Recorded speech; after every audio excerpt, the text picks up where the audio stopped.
Por cierto, el Instituto Nacional Electoral presentó los montos de su anteproyecto de presupuesto para el 2025. Durante la sesión, Jaime Castañeda, representante de Morena ante el INE, estimó que la elección de jueces, magistrados y ministros podría tener un costo de más de 13,000 millones de pesos, casi lo doble de lo que se requiere para una elección como la que tuvimos el año pasado. Como la que tuvimos este año, perdón, el 2 de junio de este mismo 2024. Tras conocerse el posible costo de la elección, Luisa María Alcalde, la presidenta nacional de Morena, aseguró que el recurso saldrá de los fideicomisos del Poder Judicial que se guardó por años. Por lo tanto, descartó presiones al presupuesto federal. Y por lo pronto, esta semana, la Suprema Corte de Justicia de la Nación va a sesionar de forma privada para nombrar a un comité de 5 personas que a nombre del Poder Judicial elijan a quienes propondrían como candidatos a ministros para el 2025. El Poder Judicial también tiene esta facultad de poder, según la nueva reforma, según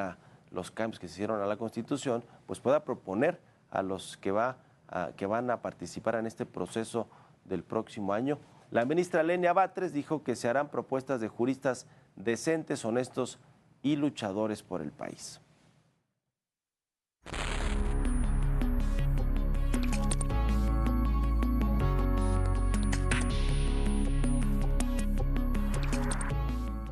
El argumento del pueblo es lo que la gente quiere, lo que el pueblo mandató en las elecciones de este pasado 2 de junio. Este es el argumento de Morena y es un argumento muy fácil porque a nombre del pueblo se puede hacer todo. Cuando tienes el poder como partido oficial que controlas más de 23, 24 estados con los aliados, si controlas congresos estatales también, donde van a socializarse también las reformas importantes de México, como las reformas constitucionales, cuando tienes las cámaras federales, la Cámara de Senadores y la Cámara de Diputados controlada con mayorías calificadas, de pronto te puede faltar uno como Ricardo Sheffield, que se ausentó, según por problemas de salud de una de sus hijas, de la votación de la mayoría o esta supremacía legislativa, si bien te hace falta eso, pero también tienes de aliado a Alito Moreno para que le pida a una de sus legisladoras en el Senado que también se ausente para que puedan sacar la mayoría calificada los de Morena y lograr pasar esta reforma de supremacía legislativa o constitucional. Bueno, cuando tienes controladas las dos cámaras y tienes pues todo el poder de hacer reformas tanto legales como constitucionales, y todo lo haces a nombre del pueblo, pues es muy fácil echarle la culpa al pueblo, ¿no? O responsabilizarlos, porque si de pronto estas reformas fallan, ¿a quiénes le van a dar la responsabilidad? Pues al pueblo, porque el pueblo dijo, supuestamente, aunque en la elección no se preguntó eso básicamente, en la candidatura tal vez se socializó si querían o no una reforma judicial que eligiera popularmente a los jueces, magistrados y ministros, pero bueno, lo que se dice en los mítines, cuando hay una figura, por ejemplo, como la de Andrés Manuel López Obrador, pues prácticamente todo lo que diga el líder es sí, y no fue una decisión necesariamente consciente de la gente que al votar, que al emitir su voto por Morena o por los aliados el 2 de junio, eso les iba a facultar a ellos a hacer reformas constitucionales, no solo esta del Poder Judicial, esta de la supremacía legislativa es una reforma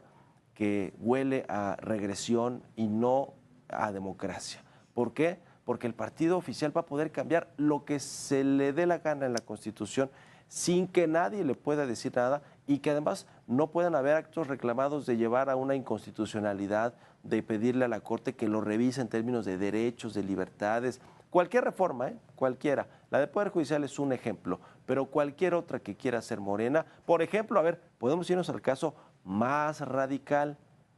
que de pronto Morena diga, pues vamos a hacer una reforma constitucional para que la presidencia ya no sea de 6, sino de 12 años, para que los legisladores puedan extender su mandato hasta tal periodo. Puede ser. A ver, hay otra reforma de Claudia Sheinbaum para que no haya reelección, por ejemplo, de los legisladores a su cargo, reelección inmediata, pero está por verse porque esa reforma que está incluida junto con la reforma política, pues no se ha discutido.